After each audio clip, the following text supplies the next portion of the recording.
నమః శివాయ సిద్ధం నమః. ప్రణవ స్వరూపంతో కూడిన ఈ శివ పంచాక్షరి ఈ ప్రపంచానికి తలమానికమై మకుటాయమానమై లయకారుడైన పరమేశ్వరుడిని, అర్ధనారీశ్వరుడిని, ఈ ప్రపంచానికి మహేశ్వర స్థితిని సబ్మిట్ చేస్తుంది ఈ భూలోకంలో. గురుర్బ్రహ్మ గురుర్విష్ణు గురుర్దేవో మహేశ్వర గురు సాక్షాత్ పరబ్రహ్మ తస్మై శ్రీ గురవే నమః. బ్రహ్మ శబ్దంలో గురు అని ఉంది, విష్ణు శబ్దంలో గురు అని ఉంది. అయితే ఒక్క మహేశ్వర శబ్దంలోనే గురువు, దేవుడు, మహా ఈశ్వరుడు అని ఉంది. అటువంటి సాక్షాత్ పరబ్రహ్మ స్వరూపమైన పరమశివుడిని, నీలకంఠుడిని, అర్ధనారీశ్వరుడిని, లయకారుడిని మనం మహాశివరాత్రి పర్వదినాన విశేషంగా ధ్యానించుకుంటాం, స్మరించుకుంటాం, ఆరాధిస్తూ ఉంటాం. ఏకాదశ రుద్రాభిషేకాలు చేస్తూ ఉంటాం.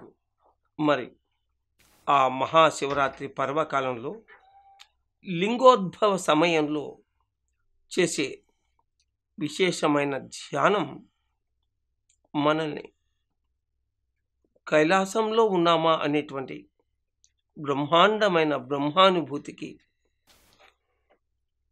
కారణభూతమవుతుంది. పరమశివుడు లయకారుడు. అంటే బ్రహ్మ సృష్టిస్తే, విష్ణువు పాలిస్తే, మరి హరి వర్తమానంలో ఉన్నవాడు మనకు కర్తవ్యాలని, కర్మలని కేటాయిస్తే ఆ కర్మలు సుకర్మలై, శుభకర్మలై, సత్యకర్మలై ఈ ప్రపంచానికి, సమస్త విశ్వానికి కళ్యాణాన్ని చేకూర్చే కర్మలైనప్పుడు మన దుష్కర్మలని నాశనము చేసి, శుభకర్మలను లయము చేసి మనకి ముక్తిని ప్రసాదించేవాడు ఆ లయకారుడు పరమేశ్వరుడు. ఈ పరమేశ్వరుడికి బహుళ చతుర్దశి అంటే మహాప్రీతి. మనకున్న 12 మాసాలలో 11 మాసాలలో వచ్చేటువంటి బహుళ చతుర్దశిని మనం మాస శివరాత్రి అని, మాఘమాసంలో వచ్చే బహుళ చతుర్దశిని మహాశివరాత్రి అని పిలుచుకుంటాం. ఈ మహాశివరాత్రికి ఒక అద్భుతమైన విశేషం ఉంది. సృష్టికర్త అయినటువంటి బ్రహ్మ, స్థితికర్త అయినటువంటి మహేశ్వరుడు మన ఇరువురిలో ఎవరు గొప్ప ఎవరు గొప్ప అనే ఒక పంతం వారిద్దరి మధ్య ఏర్పడిందట. కొన్ని లక్షల కోట్ల సంవత్సరాల పూర్వం సృష్టి ఆవిర్భావ దశలో.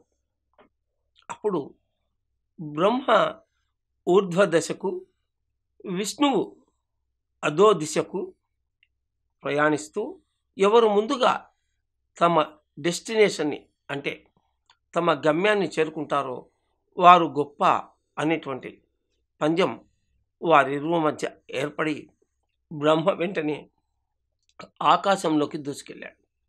విష్ణువు వెంటనే పాతాళం వైపు పయనించసాగాడు.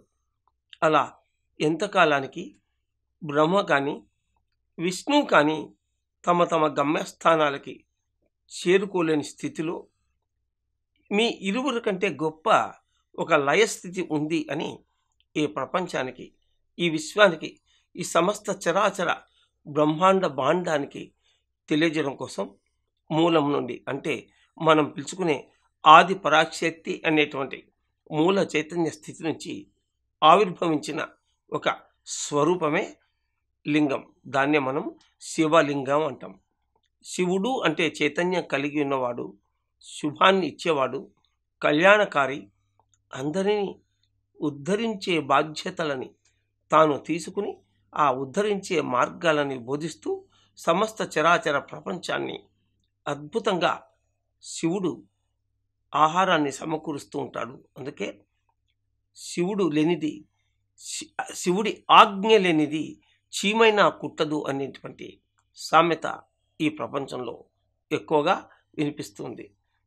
84 లక్షల జీవరాశులకి ఆహారాన్ని సమకూర్చేవాడు శివుడు అని ప్రతీతి. అటువంటి శివుడు పరమశివుడు.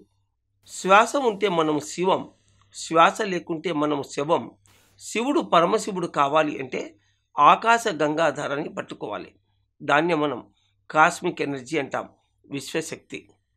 వాస్తవానికి మనం ఛాయాచిత్రాలలో, ఫోటోలలో, మరి సినిమాలలో చూసేటివి ఆకారాన్ని కూడా వారి యొక్క బాహ్య రూపాలు. ఆ బాహ్య రూపంలో మనం శివుడిని అర్ధనారీశ్వరుడుగా చూస్తాం. ఎడమవైపు పార్వతీదేవి అంటే శక్తి స్వరూపం, కుడివైపు శివుడు అంటే ఐశ్వర్య రూపం. శక్తి ఐశ్వర్యం కలిగినటువంటి ఆ అర్ధనారీశ్వర తత్వంలో శివుడి జటాజుటం పైన గంగ ఉంటుంది, నెలవంక ఉంటుంది. చవితి చంద్రుని రోజు మనం చంద్రుని ఏ సైజులో చూస్తామో అటువంటి చంద్రవంక ఉంటుంది. శివుని మెడలో పాము ఉంటుంది. శివుని వాహనము నంది.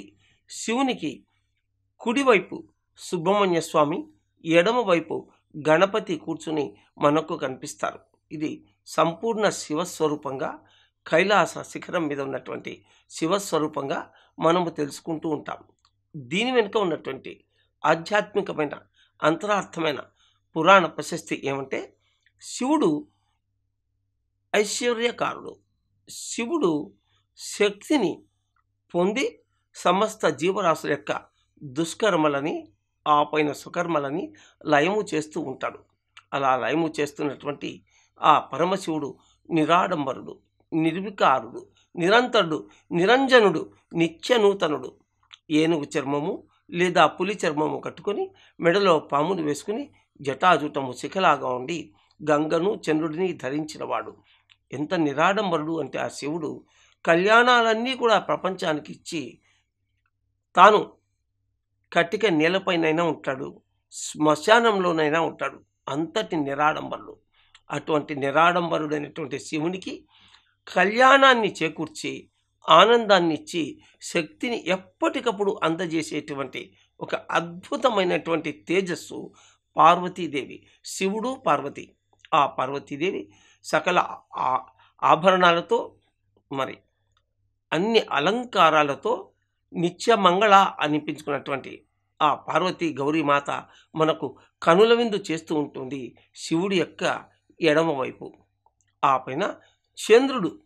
ఆ చంద్రుడు వెన్నెలకు ప్రతీతి, శివుడు కాంతికి ప్రతీతి. కనుక శివుడి పైన ఆ కాంతిని ప్రతిబింబించేట్లుగా ఈ లోకానికంతా కూడా వెలుగును ప్రసాదించేటువంటి చైతన్యంగా చంద్రుణ్ణి మనం చూస్తాం. అందుకే ఆయనని చంద్రశేఖరుడు అన్నారు. మరి ఆ పైన గంగామాత. ఆ గంగామాత చక్కగా అద్భుతంగా తన యొక్క ఆకాశ గంగాధారను, జలధారను రెండింటినీ అందజేస్తూ ఉంటుంది మానవ జీవన కళ్యాణం కోసం. ఇక శివుని మెడలో ఉన్నటువంటి పాము. అందుకే ఆ పాము ఎందుకుంటుంది ఆ శివుడిలో? పాము కుండలిని ప్రయాణానికి, వెన్నెముకకు సంకేతం.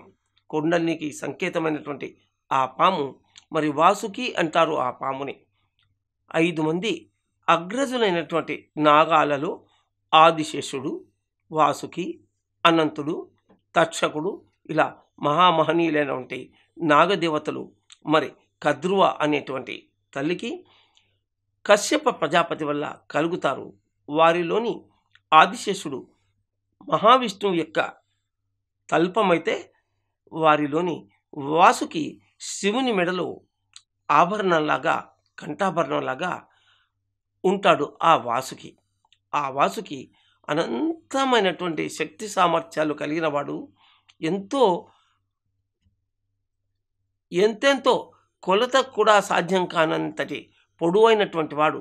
అతడు పరమశివుడి మెడలో ఒదిగి ఉంటాడు. ఈ ప్రపంచంలోని చరాచర సృష్టి జాలమంతా కూడా ఎంతటి విస్తీర్ణంలో ఎంతటి జంతుజాలమైనా మానవజాలమైనా భూజాలమైనా కూడా ఎంతైనా తన మెడలో ఇముడ్చుకోగలను. తాను తన యొక్క కుండలిని శక్తిగా దాన్ని ఆభరణంగా అమలుచుకోగలను అని శివుడు ఆ వాసుకిని తన మెడలో ధరించాడు. ఇక ఆ స్వామి నీలకంఠుడు. ఈ నీలకంఠుడు అమృత మదనంలో సముద్రంలోంచి హాలాహలం ఉద్భవించినప్పుడు ఆ హాలాహలం వెంట మరి ఎంతో గొప్ప అగ్ని సంభవం కూడా జరిగింది. ఆ కీలక అగ్ని జ్వాలల్లో ఉన్నటువంటి ఆ హాలాహలాన్ని పరమశివుడు మింగుతాడు. ఎందుకంటే ఆ హాలాహలపు జ్వాలలకు ఆ విషపు పొగకు తట్టుకోలేక దేవతలు రాక్షసులు అంతా పరుగెడుతూ ఉంటే పార్వతీదేవి అభ్యర్థన పైన ఆ హాలాహలాన్ని మింగుతాడు పరమశివుడు. ఆ హాలాహలాన్ని మింగినవాడు తన మెడలోనే దాన్ని ఆపేసుకుంటాడు. అలా ఆగేట్లుగా పార్వతీమాత తన చేయిని చాలా పెద్దగా చేసి అరచేతిని అక్కడ అదుముతుందిట ఆ హాలాహలం కిందికి పోకుండా ఉండడానికి. ఆ హాలాహలాన్ని మన వాళ్ళు ఏమంటారంటే కక్కలేక మింగలేక అంటారు. అది మనకున్న ఒకానొక గొప్ప సామెత. ఆ మహావిషం హాలాహలం మృంగితేనేమో శరీరం భస్మమైపోతుంది, కక్కితే జీవరాశి భస్మమైపోతుంది. కనుక తన శరీరము పాడవకుండా జీవరాశికి ఏ విధమైనటువంటి ఇబ్బంది లేకుండా ఆ హాలాహాన్ని పరమశివుడు గొంతులో ధరించాడు. మరి ఈ హాలాహలం అక్కడే ఉంటుందా? అది విషంగా మారదా? విషంగా మారింది కదా, ఆ విషంగా మారిన హాలాహలం అమృతంగా మారదా అని మనకు ఒక ప్రశ్న వస్తుంది. అలా హాలాహలం అమృతంగా మారాలి అంటే సత్యవాక్కు, ధర్మవాక్కు, ఎరుకతో కూడినటి సత్యమైన జ్ఞానమైన బుద్ధివంతమైనటువంటి వాక్కు మనలోంచి వెలువడినప్పుడు మనలోని విషపు జ్వాలన్నీ అంతరించి కేవలపు అమృతపు జల్లు మన నోటి నుంచి కురుస్తుంది. అందుకే కంఠంలో ఉన్నటువంటి స్థితిని విశుద్ధ స్థితి అంటారు, విశుద్ధ చక్రం అంటారు. ఈ విశుద్ధ చక్రానికి సంకేతమని మనం గతంలో ధర్మరాజును గురించి చెప్పుకున్నాం. ఈ విశుద్ధ చక్రం ఎంతగా మన వాక్కు పదిలమైతే, ఎంతగా మన వాక్కు పవిత్రమైతే, ఎంతగా మన వాక్కు ఇతరులను స్పందించేదవుతే, ఎంతగా మన వాక్కు ఈ ప్రపంచానికే తలమానిక అవుతుందో అంత గొప్పగా అమృతపు జల్లు మనకు వాక్కు వెంట విరుస్తూ ఉంటుంది. అందుకే మహనీయులు బ్రహ్మర్షి పితామహ పత్రిజీ లాంటి వారి నోటి నుంచి వచ్చేటువంటి వాక్కు కూడా, ఆ వాక్కు కూడా ఎంతో ఎనర్జీతో వస్తుంది. అలాగే ఒక పిరమిడ్ మాస్టర్ తన ప్రవచనం చెబుతూ ఉంటే, ఆ ప్రవచనం చెబుతూ ఉన్నప్పుడు విశ్వం నుంచి, విశ్వలోకాల నుంచి, విశ్వాంతరాళాల నుంచి ఎంతోమంది మహనీయులైనటువంటి యోగుల, యోగీశ్వరుల, మాస్టర్ల యొక్క వాక్కు కూడా కలిసి బయటకు వస్తూ ఉన్నప్పుడు అందు నుంచి అద్భుతమైనటువంటి తేజస్సుతో కూడినటువంటి శక్తి తరంగాలు వెలువడతాయి. దాన్నే మనం ఎనర్జీ అంటాం. ఆ ఎనర్జీతో కూడినటువంటి వాక్కులు వస్తున్నప్పుడు మనలోని విషజ్వాలన్నీ కూడా అంతరించి ఆ విషజ్వాలలు కూడా అమృతంగా మారతాయి. కనుక మనం మన వాక్కుని అమృతం చేసుకోవాలి అంటే, మృతరూపమైనటువంటి విషాన్ని పారద్రోలాలి అంటే మనం శుద్ధంగా ఉండాలి. శుద్ధంగా ఉన్నప్పుడు అది సిద్ధి అవుతుంది. సిద్ధి అనేది క్రమంగా బుద్ధి అవుతుంది. అలా బ్రహ్మ విష్ణు సంవాదం వల్ల ఆది పరాశక్తి యొక్క ఆదేశంతో ఉద్భవించిన మహాలింగ స్వరూపం మహాశివరాత్రి రోజు రాత్రి 11:12 మధ్య ఆవిర్భవించినందుకు దాన్ని లింగోద్భవ సమయం అన్నారు. ఆ లింగోద్భవ సమయానికే అన్ని ఆలయాల్లో పార్వతీ పరమేశ్వరుల కళ్యాణం ఆ పైన జరుపుతారు. లింగోద్భవ సమయంలో ఏకాదశ రుద్రాభిషేకాలు చేస్తారు. ఆ పైన పార్వతీ పరమేశ్వరుల కళ్యాణాన్ని జరుపుకోవడం కద్దు. మరి ఆ లింగోద్భవ సమయంలో ఏకాదశ రుద్రాభిషేకం చేసినప్పుడు ఎంత ఫలితం ఉంటుందో, ఆ 48 నిమిషాలు అంటే ఒక గడియ కాలం ధ్యానాన్ని తృప్తికరంగా చేసినట్లయితే 1,000,000 సార్లు ఏకాదశ రుద్రాభిషేకం చేసినటువంటి ఫలం లభిస్తుంది. పరమశివునికి అంత ప్రీతి అయినటువంటి సమయం అదే. ఇక పరమశివుడికి బిల్వం అంటే పరమ ఇష్టం అంటారు. ఆ బిల్వానికి 3 ఆకులు ఉంటాయి. ఎడమవైపు ఆకుని బ్రహ్మ అని, కుడివైపు ఆకుని విష్ణు అని మధ్యలో ఉన్నటువంటి చక్కగా చూస్తూ ఉన్నటువంటి ఆకుని శివస్వరూపమని అంటారు. అంటే ఆ బిల్వం సృష్టి, స్థితి, లయకారులని రిప్రజెంట్ చేస్తూ ఉంటుంది.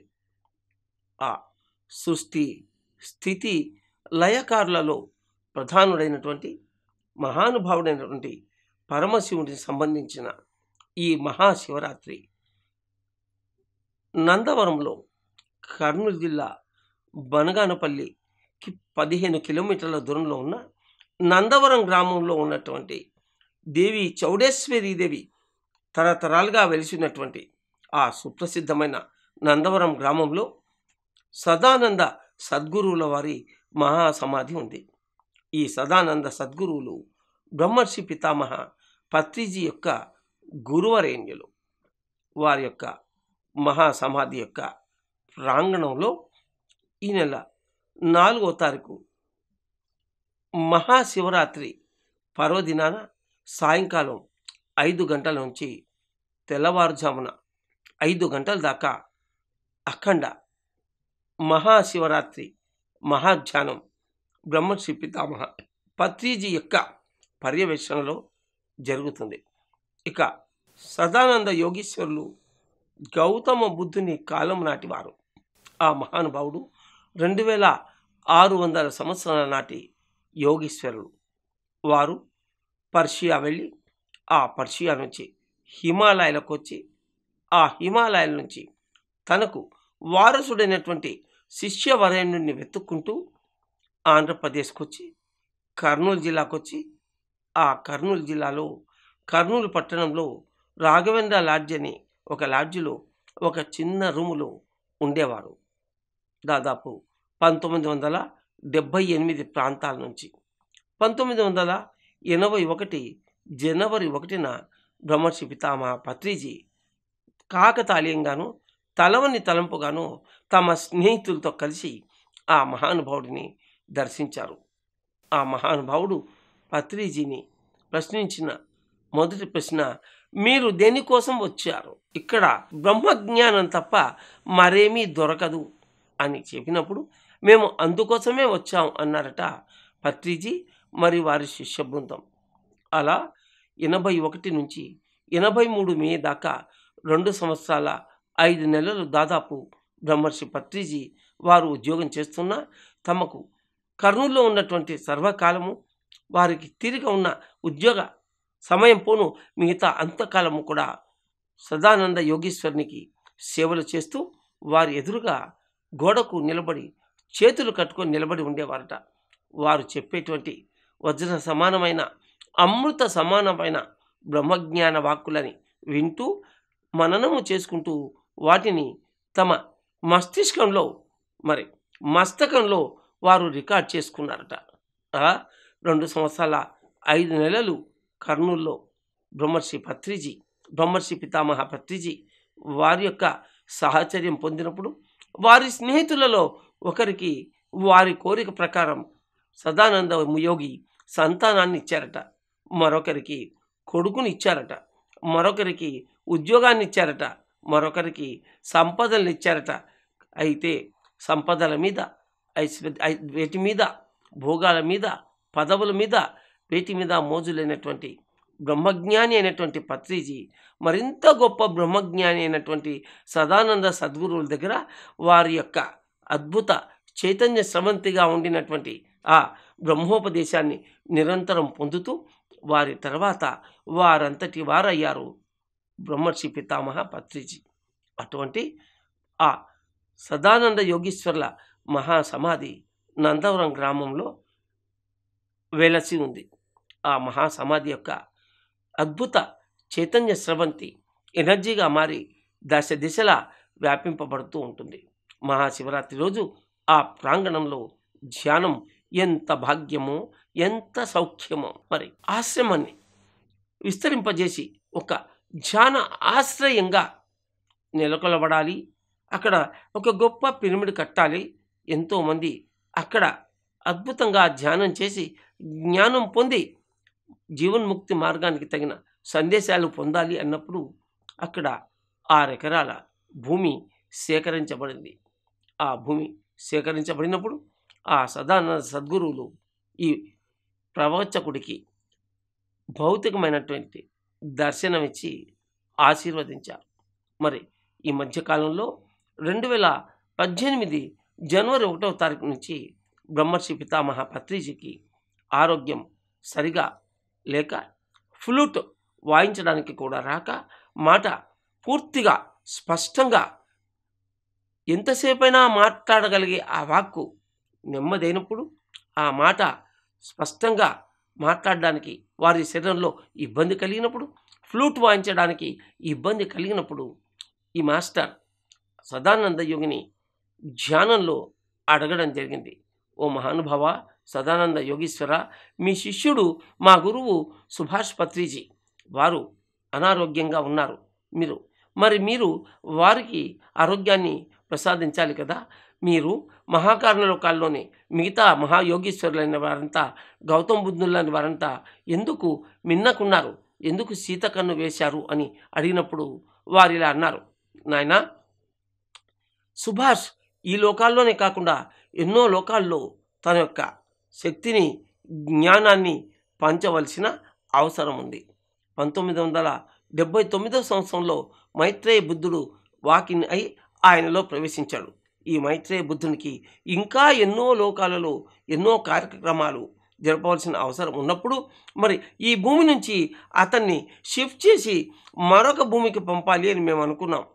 కానీ దీన్ని గురించి మహాకారణ లోకాల్లో రసవత్తరమైన చర్చ జరుగుతూ ఉంది అన్నారు సదానంద యోగీశ్వర్లు.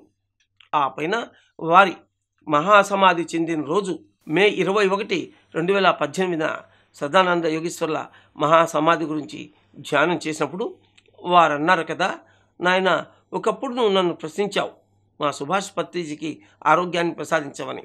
ఇప్పుడు మహాకారణ లోకాల్లో దీనికి సంబంధించిన చర్చ ముగిసింది.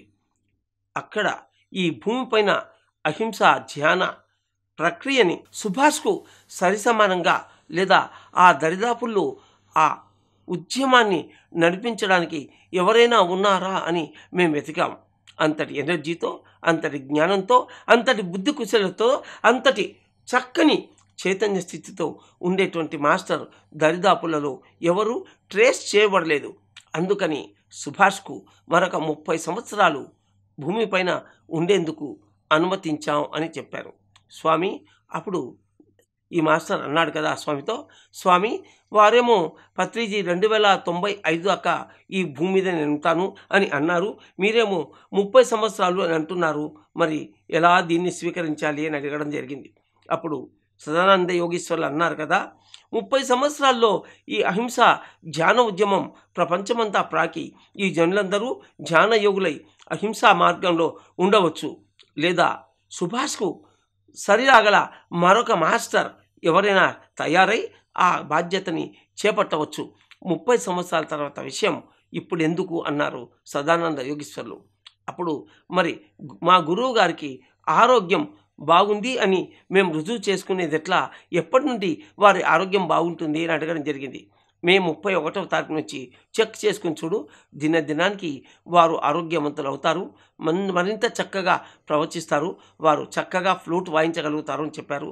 అదేవిధంగా 2018 మే 31 నుంచి పత్రిజీ యొక్క ఆరోగ్యం దినానికి కుదుటబడింది, వారు చక్కగా ఫ్లూట్ వాయించగలిగారు.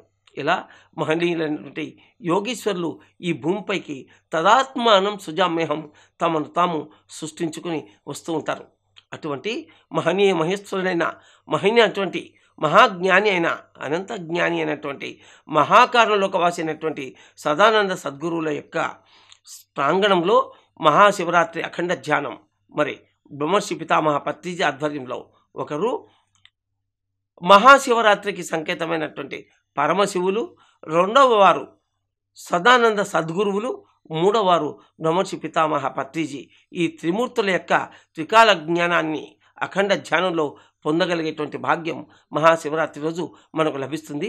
కనుక పిరమిడ్ మాస్టర్లందరూ, ధ్యానులందరూ, ధ్యానం పట్ల ఆసక్తి ఉన్నటువంటి మహానుభావులంతా కూడా మార్చి నెల 4వ తారీఖు సాయంత్రం 5 గంటల నుంచి తెల్లవారుజాము 5 గంటల వరకు ఆ మహాశివరాత్రి మహా అఖండ ధ్యానంలో పాల్గొనవలసిందిగా పిరమిడ్స్ పిక్చర్ సొసైటీస్ మూవ్మెంట్ తరఫున విజ్ఞప్తి చేయడం జరుగుతుంది. Thank you. Hello friends, PMC ఆన్లైన్ని సబ్స్క్రైబ్ చేసుకోండి. సరికొత్త అప్డేట్స్ కోసం బెల్ బటన్ని నొక్కండి.